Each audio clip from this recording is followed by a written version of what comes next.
Hey everyone, welcome back to the channel. My name is Chris, and today I'm going to be showing you guys this big box here. Spoiler alert, if you saw the title and thumbnail, you already know what this is, but this is the Daily Bugle, so I'm going to go ahead and give you guys the unboxing experience. I'm going to give you guys a time-lapse build. I'm going to show you the entire building as a whole, and then we're going to take a look at the minifigures and then compare it to some of the official Lego modular building sets, and then we can talk about the final value of the set as well as my personal thoughts. So there's a lot to talk about, so let's just jump right in. All right, so we are going to go ahead and get started here. So I'm just going to open up the box, and as you can see in here, there's only one set in this box here, and the box is pretty large. So I'm just going to go ahead and get the cardboard out of the way so I can show you the good stuff. And so here the set is in all its glory here. So I am extremely excited about getting this all set up, and so we are going to go ahead and get this unboxed in just a second so I can show you all of the bags that are inside this. But as you can see on the front here, it is massive, and there's so many stories and so many minifigures going on with this. And speaking of minifigures, they have all of them on the top of the box here, including exclusive ones like Daredevil and Punisher. And I'm sure there is a few more in here as well. I think Black Cat is also exclusive. So this is neat. This is really cool. I've been eyeing this up ever since it came out, and I think it was 2021, all the way back then. And so finally picked it up, and I actually picked this up during Insider's Days, so I did not pay the full retail price of this for $350. I only paid $280. And so with that, this video is not sponsored in any way, shape, or form. I did pay money for this, and so with that, we are going to get started on cutting the tape on this, and I'll show you guys what's inside. All right, so as you can see, all of the bags are laid out on the table now, and there is a lot. There's ranging from 1 bag per number up to 4 bags for every number. So on average, it's probably be about 2 bags, maybe 2.5 to 3 bags for each number. So bag 1 has 2 bags, bag 2 has 2 bags, bag 3 has 2 bags, bag 4 has 3 bags, and then kind of so on. And so that's all that. Bags 1 through 8 came in a separate box, and then inside that box was also this extra pieces right here. And this is actually a paper bag, which I've never really seen before. So that is cool to see. This is a more recent production run of the set. It has the paper bag in there, the gray base plate, and then the booklet here with the instructions as some of the pieces are starting to fall on the floor just because there's so many of them. So I'm going to go ahead. I'm going to start building this, and I will show you guys what this looks like. So with that, we can start the time lapse, and I hope you guys enjoy the build. All right, so here is the time lapse build, and this was very repetitive. I didn't build this all in one sitting, but I built it in about 3 sittings. So the first floor was its own thing, the second floor was its own sitting, and then the third floor, the fourth floor, and then the roof, and then all of the other details were the third sitting. And so it kind of spaced it out a little bit for me, which really helped in terms of the repetition. Like I had just said, it was very repetitive to build all of the windows and essentially the exact same thing over and over and over again. But I don't think it was a bad build necessarily. I don't think it was boring. It was just very much the same. And so it was really fun to do the interiors. I think they really went all out on them, which I do really appreciate. And with that, there are also a lot of stickers in order to get a lot of the details, but there are a number of prints as well. And so with that, I don't really have much else to say about the build. So I'm going to touch on the rest of the build later. But with that, we can go ahead and start to take a look at the in-depth review of the set right now. All right, so here is the completed model here. And as you can see, I can't even fit the entire thing in frame. I did manage to be able to fit the base plate all the way through to the roof.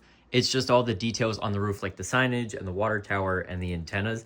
So that is going to get its own close-up shot in just a second here. But I wanted to show you guys the entire building with the figures and also the taxi. But I'm going to take a closer look at the minifigures and the taxi after we go through the entire build. So I'm going to go ahead and move all of these out of the way here. And then we can start to go ahead and take a closer look at the building.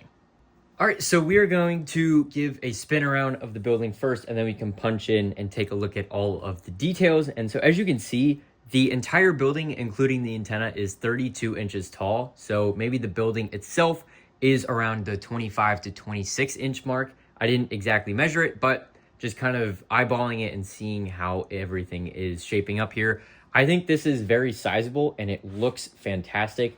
This is essentially the definition of a skyscraper in a box, which a lot of Lego city builders love. And I'm sure this set has been out for 4 years for a reason. The normal shelf life of a set is typically about 2 years, anywhere from 1.5 years to 3. But as you can see, not every section has a window glass on it. Some of it is just gray brick. And then also what you'll notice is the first 2 floors are a lot wider than the 3rd and the 4th floors. That is intentional. The designers did do that on purpose. But coming to the back here, you can see that there is mostly just gray bricks in here as opposed to windows. And then this is the balcony here where the building gets thinner. And then you'll notice a lot of stickers around here as well, like on the door and also on the billboard up top. Now, continuing our way around the building here, you will notice this bright red fire escape down the side, and this is integrated into the building itself, and so there's no real way to remove these. Each of these sections here are their own build, and you would have to go in and remove them from each floor. But continuing around the rest of the way, you can see the windows start to pick up again, and also there is a little newsstand down here, which is pretty cool to see. But with that being said, let's punch in and take a closer look at the rest of the build. So this is the first floor here, and the second floor and all of the floors above it can just be easily removed like so. And then that is pretty much how each of the floors separates, which I will show you in greater detail in just a moment here, because the Daily Bugle does come apart a little bit differently than the typical modular building. But taking a closer look at the entrance here, and also to just allow a little bit more light in there, you can see this checkerboard pattern right up at the front here, and there is this sliding door here, which is pretty nice to see as well. It doesn't open all the way, but it does open most of the way, which is pretty nice. And then there are some potted plants outside, along with a fire hydrant, and then this newsstand here. This was a great build. I really enjoyed this. And you'll notice these 2x2 tiles here. There are a number of these throughout the set, and they are all prints, whereas everything else that you will see in here, like these 1x2 tiles, is a sticker. So if you see a 2x2 tile in white, chances are it is a print. Otherwise, almost every other detail that you're going to see is a sticker. And so coming around this way, this right here actually has both prints on it, which is nice to see. But just to get it out of the way here, the designer of the set did unfortunately mess up the modular building connection. The standard is supposed to have 9 studs open on the sides and then 10 studs in the middle. And there is 9 studs in the middle here. So these 2 Technic bricks are too close together. This one should actually be about here. So that is just something to note. If you want to modify this, then you are going to have to do that in order to connect this to other buildings. But there is this 3x3 tile here. Let's see if I can get you guys a closer look at it. There is that 3x3 tile right there, which is a drain cover, which is pretty nice to see. And you'll notice some boxes here to help cover up the Technic brick, and then also a rat. And there is this crack in the wall, which does help you get access to the interior, which I'll show you guys in just a second. But continuing our way around, you can see an air conditioning unit with a bird on it. And then the exit do not block sticker on the door is nice. And there is also an exit sticker on the inside of the door as well. This is a nice little build for the overhead light for the door, but I do wish they included one more 1x2 rounded plate on top of this one that was already here, just to beef it up a little bit and make it look a little bit more full. And then this is a web piece, and it comes with a whole pack of web pieces, and you'll notice them mostly on the minifigures, but there are a couple of extras that the instructions did not say to include on a minifigure, which is this one here, the handcuffs, and then this. So just wanted to show you guys that if I ever forgot later on in the video. But this can flip up and reveal Peter Parker's backpack. He left that here when he was changing into his Spider-Man costume. And then you'll notice a couple of trash cans out here, or garbage bins. These are the exact same design as the Sanctum Sanctorum, but this came first, so I guess technically the Sanctum copied this. But opening up the lid here, you can see a spoiled hot dog and some cherries in this one. And then in the other one is a couple of soda cans, which is fairly basic, but they do each have the print on the top, which is a very nice thing to see. So moving our way around the other side here, you will notice a barrel and then some more crates to help cover up the Technic bricks and then the Technic bricks here. And so this side of Technic bricks actually was done correctly. I don't know how they managed to not get it right on the other side, but this section right here was done correctly. And you notice a lot of 2x2 tiles and quarter round tiles and these 2x2 corner tiles as well went into the back here to help make it look like it's cracked pavement.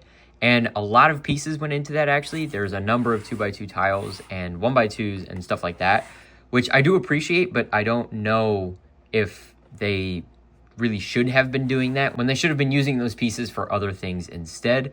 But now we can take a look at the interior and I'll show you guys what's inside. So it is quite difficult to get the camera in here because the walls are so tall, but I'm going to try and do the best that I can here. And so as you can see, inside there are 3 of those printed 2x2 tiles on the wall there. And so the one on the left says new building for NYC #1 newspaper. And it's written by the Daily Bugle about the Daily Bugle. So that's pretty funny. And then the Lego man walks on the moon in the middle. And then Spider-Man threat or menace on the right. And so you'll notice the welcome desk there with the little key card swipe so that you can actually get access to the elevator, which is in the back right over here. And then there is this printed stickered 6x6 tile here that says panic as garlic supplies hit all-time low, with a vampire reference there, which is in reference to Blade. And then coming around to the other side here, you'll see 3 waiting chairs and then also 2 more of the printed 2x2 tiles in there, which say no crime, no thanks to Spider Menace. And then there is a vending machine in there with 4 cans, and they all have that same printed tile that I showed you in the dumpster, which is pretty nice to see. And then that is almost the entire interior here. You can kind of start to see the elevator right there. It does not actually work, but it is just simulated, which I do really appreciate. And I will be using that in my own designs in the future. I think that is pretty cool. And then that is pretty much everything. What you'll notice on all of the floors actually is that everything is tiled off, which is very deluxe and very nice, but that does add quite a number of pieces to the part count. But with that, now we can go ahead and add on the second floor right now. And so the second floor is actually in 2 different sections here. So you'll notice this first one right here has everything except for the facade. And then the facade is its own piece that just comes in like so. And the designer did it like this intentionally to show the interior details because the walls are so tall. This just makes it so much easier to get your fingers in there as opposed to coming in from the top to try and get figures in there. But showing off the facade here, you'll notice 3 massive stickers. This is an 8x16 sticker right here. There's another 6x6 sticker. And then this one right here, the Vote Osborne for Mayor, is on this curved waterfall piece. I almost didn't add these 3 stickers onto the pieces and then subsequently add the pieces onto the build. But I did end up doing it just for the review, but I would have loved to have had this piece in my collection just without a sticker on it. So that is unfortunate, but it's okay. It doesn't really matter at the end of the day. I can always get another one. But inside here, you'll notice the bullpen, which is where a lot of the action happens in this news building. And so you'll notice 4 desks in here, 1 here, and then 2 at the back. And then there is a number of these printed tiles around this pillar and also on the wall and also on the floor and on the desk there, which I will show you close up in just a second here as best as I can. And then each of these panel pieces here with the clip on the back, they all have stickers on them for computer screens or TV screens or something like that. So this is kind of the break area with the donuts and the coffee. And then you'll notice the Doc Ock Still at Large tile, the Spider-Man No More, and Times Scare right here. And then these 2 stickers are repeated on the other side, so I don't really need to go too far into detail with those. But you'll notice those are just 2 different news channels. And then this says, Who is Spider-Man? And then this is an Electro reference here.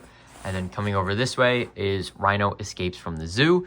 This is another no crime one, so we've already seen that one before. And then this one over here, I do really like this paper stack. It's just a bunch of jumpers, but looks good. And this is the Law Times with Nelson and Murdoch reference, winning a big lawsuit. And Daredevil is actually included in this set, so really, really happy about that. I will showing you guys that later during the minifig section, but this is probably my favorite part of the entire second floor here. This is just a coffee cup. It's a super simple mold, but I love it so much, and I want to get dozens of these for my own city. And I don't think I have any of these before, so this is pretty cool. It's not a new mold for this set, but it is just really cool to have. And then you'll notice a water cooler in the back and also a beer bottle, surprisingly, or a wine bottle. I don't know why that was included in the set, but that is pretty much that. And so you'll notice these desks are pretty much built the same, and then they have these drawers, and you'll notice the orangish yellow tiles on the floor as well. And then in the back right, you can see the elevator facade poking through once more. This is also a good time to talk about the fire escape. And so these builds are all built the exact same, except for this bottom one here, which has these 2 extra ladder segments on it, so it can actually be retracted all the way down. And then it doesn't get all the way to the ground, but it's pretty close, which is actually fairly realistic as well. So that is pretty neat. And while there is no gap in each of these plates here so that figures can actually use the fire escape, the idea is there, and I think it was executed really, really well. Now, in order to connect the front facade to the rest of the building, what you do is you just come in at an angle here, and then you rotate it up, and then that is pretty much that there. It's only held on by the 2 studs on the bottom there. As you can see, there's one here and one there. So it's not a lot of clutch power, and what you'll notice, and I'll talk about later, is that these front facades do tend to lean forward a little bit, so that is not ideal. But I will be going in and modifying this in a future video, so definitely stay tuned for that, and make sure that you are subscribed, as well as turn on the bell notification so you don't miss when that video drops. The 3rd floor here is home to Peter Parker's office here, and so with taking the front facade off, we can get a closer look. But first, I want to show you guys that the destruction here is from Green Goblin's glider. This is a fantastic build. It's super small and it works great, and I think this is really, really neat. The pieces here, to my understanding at least, are all here if you wanted to rebuild the windows so that they all look normal as opposed to being broken. That is my understanding of it, but I have yet to test that, obviously, because I'm doing the review for you guys. But in that future video, I will be going in and probably replacing this with the standard window design so that everything looks proper.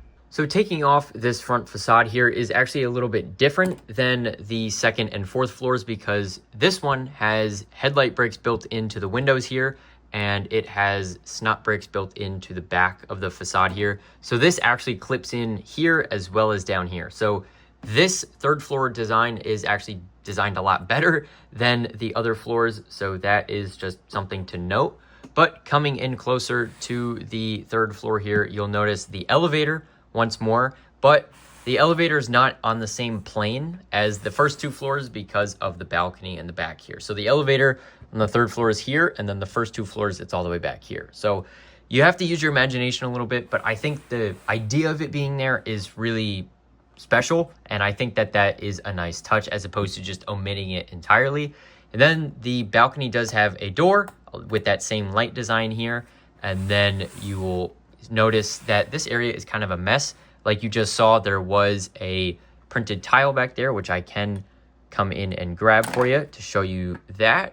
And this is the conspirator, and then there's just a cow with an alien UFO coming to grab it, which is pretty funny. And then you can come in and put that back if you so choose. And then this right here has nothing in it, but I do appreciate that this set gives you both drawers for every 2x3x2 cabinet. Oftentimes in sets, Lego will just give you this, which I'm not a huge fan of, but they went the extra mile and added the extra drawer in there, which I really think helps make this look a lot better.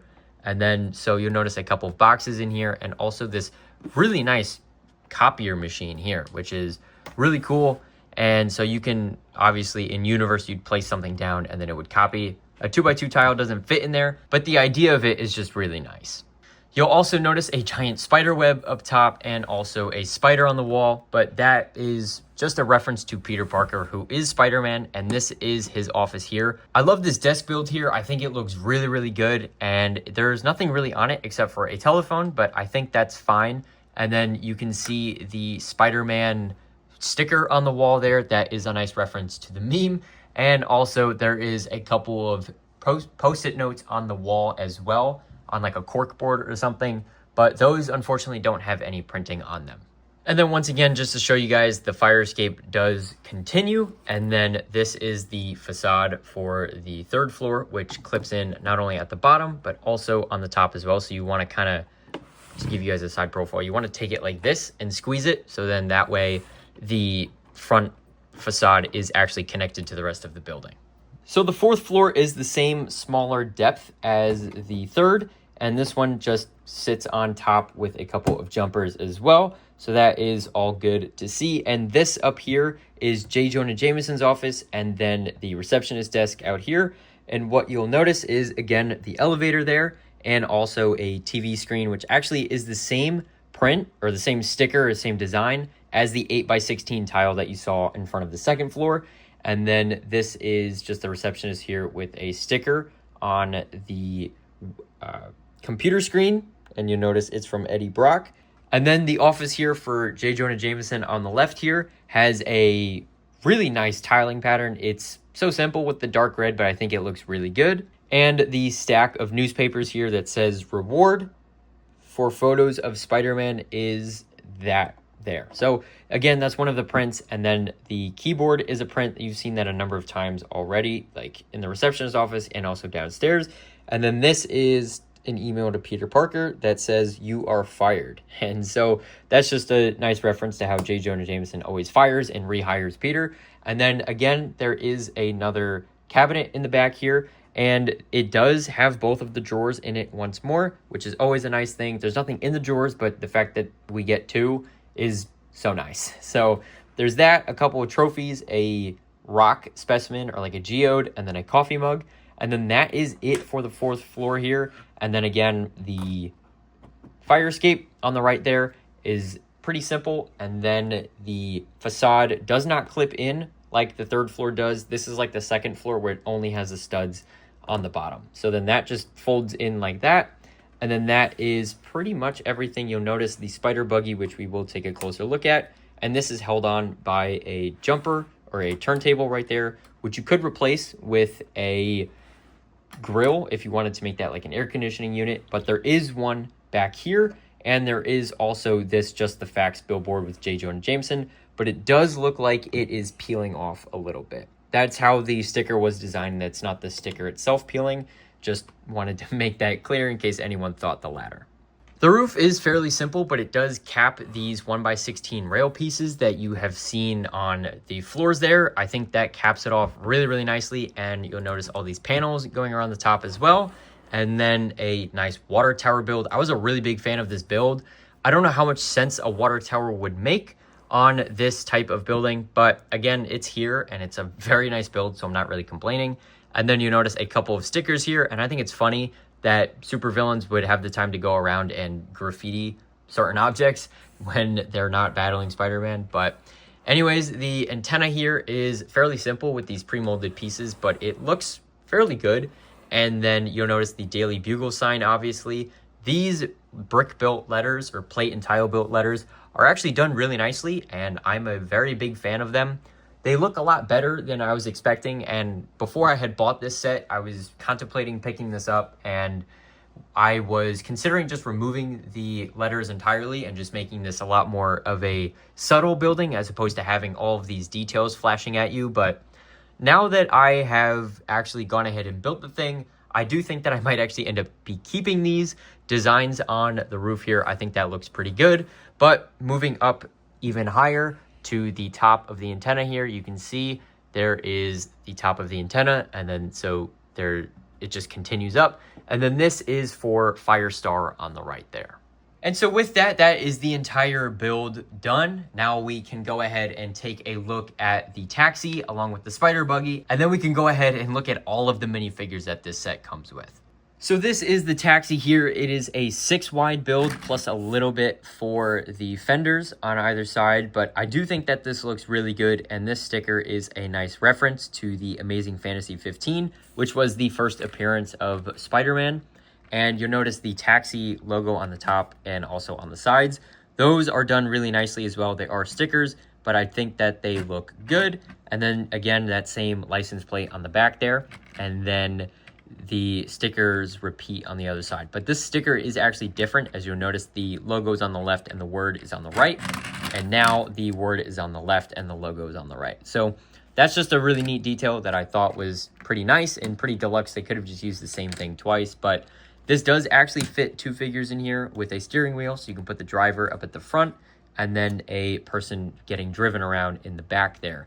Now, they don't include a specific driver for the taxi, but you can add that from your own collection or take one of the random civilians that are included in the set, and then you can use them as the driver. And then there is a little bit of trunk space here. It's not really an official trunk, but you can remove this brick and these 2 curved slopes, and you get a tiny, tiny little bit of detail in there. So now taking a look at the spider buggy here, as you can see, the build is fairly simple, but I do really appreciate the forward rake on this. I think that is a nice touch. And you'll notice a couple of stickers on it as well. This webbing detail is also on the other side here. And this sticker up at the front here is unfortunately a clear backed one, so you can kind of see behind it a little bit, which I'm not the biggest fan of. But the build itself was fairly simple and it went together pretty easily. And then this is the detail on the back there, which I guess isn't too bad. But there's not that much to talk about here. You can fit 1 figure in there, but that is a fairly simple build.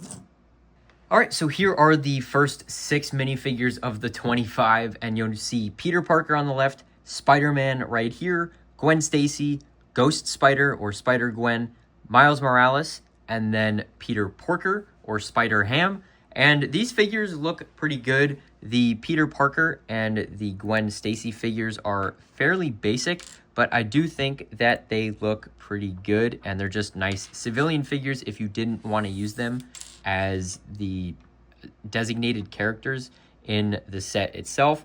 But the Spider-Gwen and the Miles Morales figures are pretty basic. I do really like the fact that Miles gets dual molded legs, but I do wish Gwen also had dual molded legs as well, but that is pretty much that. And then the Spider-Ham does look really good to me. I think everything about him is great. The mold on his head is perfect, and the printing is good. Unfortunately, this Spider-Man here, the Peter Parker Spider-Man, the main Spider-Man, is not that great. I mean, it's nice to get arm printing, but the arm printing, that red on the arm is supposed to be the same as the plastic. So right away, you can see that that does not look that great. And then I do wish that there was webbing on the dual molded legs as well. But other than that, the figure itself is fine. And this is the only, surprisingly only, web that they included in the entire set, with the studs on both ends and then the bars in the middle so you can attach things to it. This is the only one that they included. Out of the 4 Spider-Men plus all of the villains, I would have loved to have seen at least 2 more of these, but that's just personal preference. All right, so this next group of 6 here is actually some of my favorite characters in the entire set. We have Daredevil on the left, the Punisher next to him. We have Blade, Black Cat, Firestar, and then Mysterio all the way on the right there. And I think this Daredevil is fantastic. I think everything about him is really, really good. And then the Punisher here, I really like the fact that he has the dual molded legs, and also his torso is pretty good as well. Blade is fairly simple, but I do wish he had leg printing. But other than that, the figure itself is fine. And then there is his back printing. Black Cat here is a nice inclusion as well, and I like how she gets an alternate face. Firestar, I'm personally not super familiar with Firestar, so if you guys know if this figure is 100% accurate or not, drop your comments down below. But on the right here is Mysterio with a plain light gray head, and then the soft cape, and then the back printing right there. So these figures are pretty good, but let's move on to the next set of 6. All right, so here is the next set of 6 here. So we have J. Jonah Jameson on the left. We have Betty Brant next to him. And then we have Ben Urich. Not totally sure how you pronounce his name. But then we have Ron Barney, Bernie the cab driver. So I was wrong. The cab actually does have a designated driver. And then the final figure is Robbie Robertson. So these figures here, obviously I'm familiar with J. Jonah Jameson and Betty Brant. And I do really like his alternate face here, but I am not 100% familiar with the other characters. They obviously work at the Bugle or in the cab to some extent, and so these figures are fine for the most part. They're fairly basic torsos as well, so if you wanted to reuse them for different figures or you wanted to reuse the pieces in custom minifigures, then those would totally work as well. So here is the next set of figures, and so what you'll notice is Venom on the left, Amber Grant next to Venom, and then Green Goblin in the middle, Aunt May next to him, and then Carnage all the way on the right. And Carnage looks fantastic. I think he looks really, really good. Venom, unfortunately, doesn't get that same love. He doesn't get the same leg printing that Carnage does, and also his white printing on his torso and his face isn't that opaque. But the figures here are fine for the most part, and you can see they use the same mold to attach all of the limbs onto. And then Amber Grant here does come with a nice back print and an alternate face. Green Goblin has some excellent printing on his legs and torso, and he also gets an alternate face. And then Aunt May is fairly simple printing, but what is here is pretty good. The final two figures here are Sandman on the left and Doc Ock on the right. And the reason I left these two for last is because of the size of them. As you can see, Doc Ock's arms are absolutely massive, and there are a total of 64 pieces in the entire build here, which is nearly 2% of the entire pieces in the entire set. So that is a lot of pieces that go into just these arms here, but I think they look really good. I really, really like the detail on them. It took a long time to put them together, relatively speaking, but what is here is pretty good. And he has a nice print on the back of his head as well for his alternate face. And Sandman gets no alternate face, unfortunately. This is the classic Angry Clone face from like 12 years ago, but his back print, the tan isn't really that opaque, unfortunately, but what is here looks pretty decent. And then the reason why I had Doc Ock and Sandman in their own clip is because of this. Sandman comes with this pre-built or built-up base, and so as you can see, it's like the sidewalk is getting ripped apart here. I don't think these pieces were the best use of the pieces in the set. I would have rather have them gone, that budget have gone to better printing for Spider-Man and for other things like that. But this is a nice thing if you wanted to play with it. And I do appreciate the fact that you can put this on top of the sidewalk instead of this being built into the sidewalk in case you didn't want to have these details there. And so here is the Tudor corner, just for the sake of scale. This is the 2025 modular that came out a handful of months ago next to the Daily Bugle. And as you can see, the roof here on the Tudor corner barely hits the third floor of the Daily Bugle here. So this is a massive, massive building, but I'm going to flip it to the other side now to show you guys what that looks like. And this actually doesn't look all that bad, all things considered. I think the newsstand next to the staircase is actually a nice touch, but the balcony of the Tudor corner gets swallowed up by the fire escape, so I don't know how much I'm a big fan of this. And one other comparison that I wanted to make is the 2012 Town Hall. This is the tallest modular building that LEGO has ever produced. And as you can see, this is even getting dwarfed by the Bugle here. The top of the third floor here is coming up about halfway through the third floor of the Bugle. And then the clock tower here does extend the height almost to the top of the fourth floor. But the sign and the antenna that you can't even see on screen right now is dwarfing the building itself.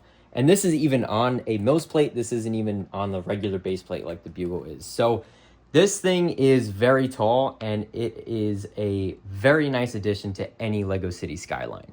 Here are all of the extra pieces. As you can see, there are a couple of prints up at the front, and this pen was a nice extra as well. I would definitely be using that.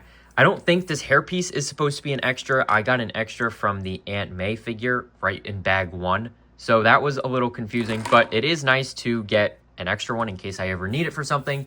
And these are the sticker sheets, plural. There's actually only, I say only, but 33 stickers in the entire set, but a lot of them are, or 33 numbers I should say, but a lot of them are large. So this is an 8x16, this is a 6x12, two 6x6s, and then it just keeps going. So there are a lot of stickers in this set here, and this sheet here is clear backed, so just be careful of that. If you do decide to build this yourself, just be careful of a hair getting in there or a fingerprint or something like that. And so now is the time to talk about price and value. This set here, despite it coming out in 2021, is still available on store shelves in 2025. And it is actually slated to retire at the end of this year. So if this is something that you have considered picking up, I highly recommend you do it. As you saw from this review, and also all of the minifigures and the side builds, this is a phenomenal set through and through. It looks great. It felt great to build. I want to hate the build because it was so repetitive with all of the window glass. there are over 300 of these pieces in here. And so 10% of the entire part count in the set just goes to these 1x2x2 clear pieces. And so that is a really easy way to say, oh, the build sucks, you know, it's so repetitive, but it actually wasn't that bad. And the stuff that was repetitive went together pretty quickly. So I can't complain about that too much.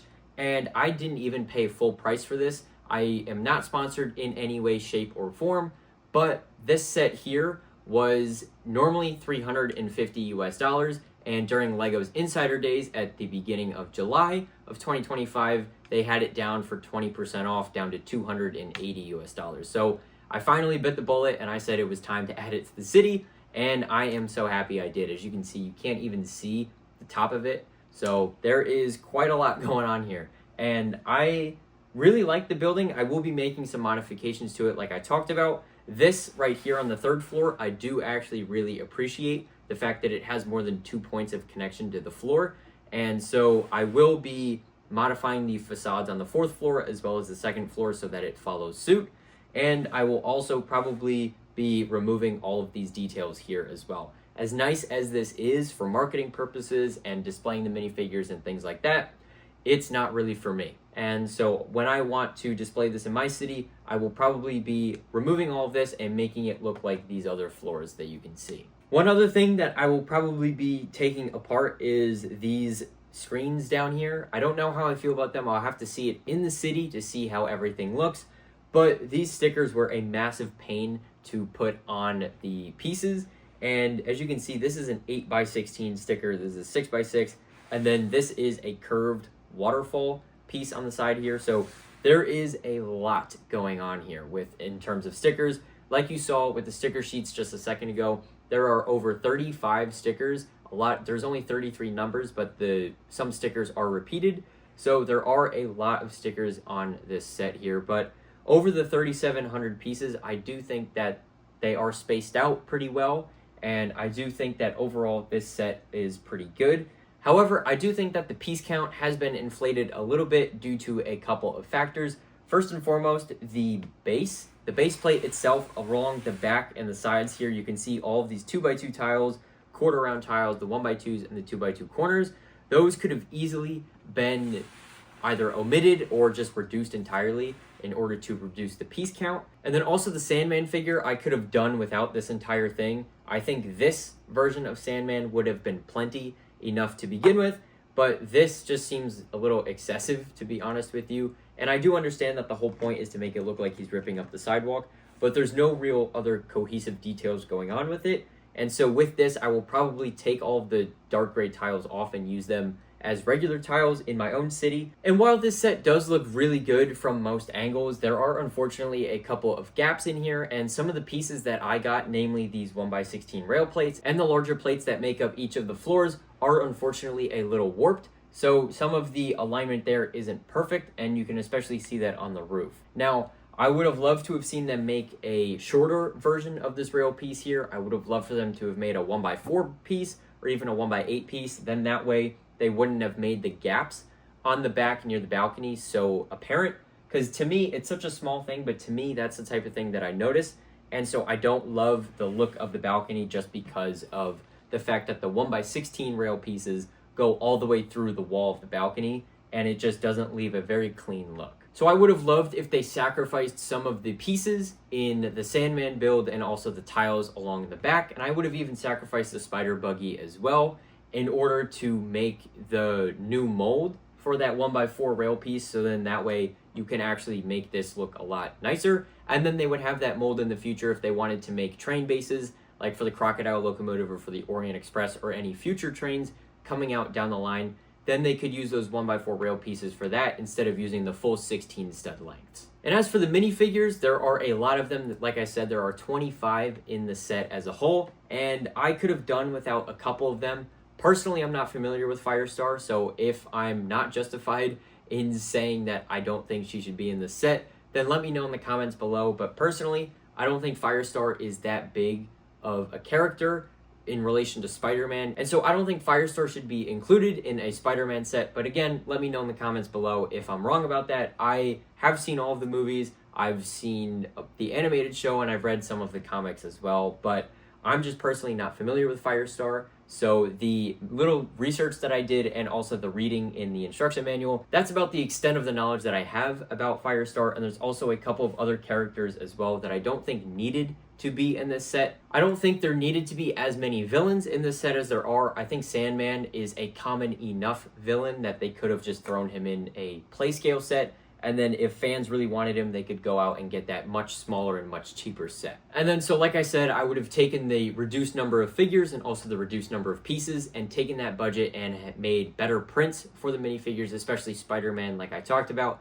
and also the 1x4 rail pieces for the building itself. As for the bulk of the figures though, I think they're all fantastic. I really appreciate the inclusion of Daredevil and the Punisher, and also Black Cat as well. Those figures are all exclusive, and I really appreciate that they went the extra mile and included them in here, and they did them well, especially Daredevil. His print looks fantastic, and everything about him is just very crisp, very clean, and the opacity on everything is really good. But with that, I don't really have much else to say other than the price is a little bit much. If you recall, back in 2022, LEGO did a price hike on some of their sets, and so the Bugle, when it was released in 2021, retailed for $300, and it got bumped up to $350. The Ideas Treehouse went from $200 to $250.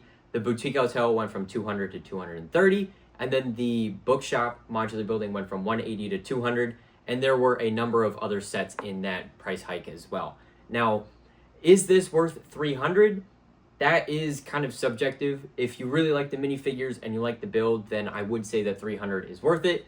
But if you're not a massive Spider-Man fan and you're just looking to add this to your city skyline and kind of make it more subtle and get rid of all of the play details and all of the extensive signage up top, I would say wait for a sale on this. Amazon last year, I believe it was during Black Friday, they went ahead and priced this all the way down to $250. So it can go on a discount, and even LEGO themselves put this on a 20% discount, which is when I bought it, like I said, for $280 US.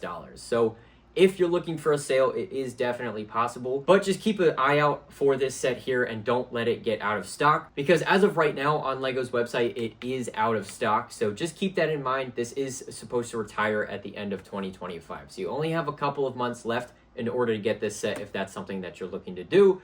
But with that, that is going to wrap up today's video. I don't really have much else to say other than repeating everything else that I already did say.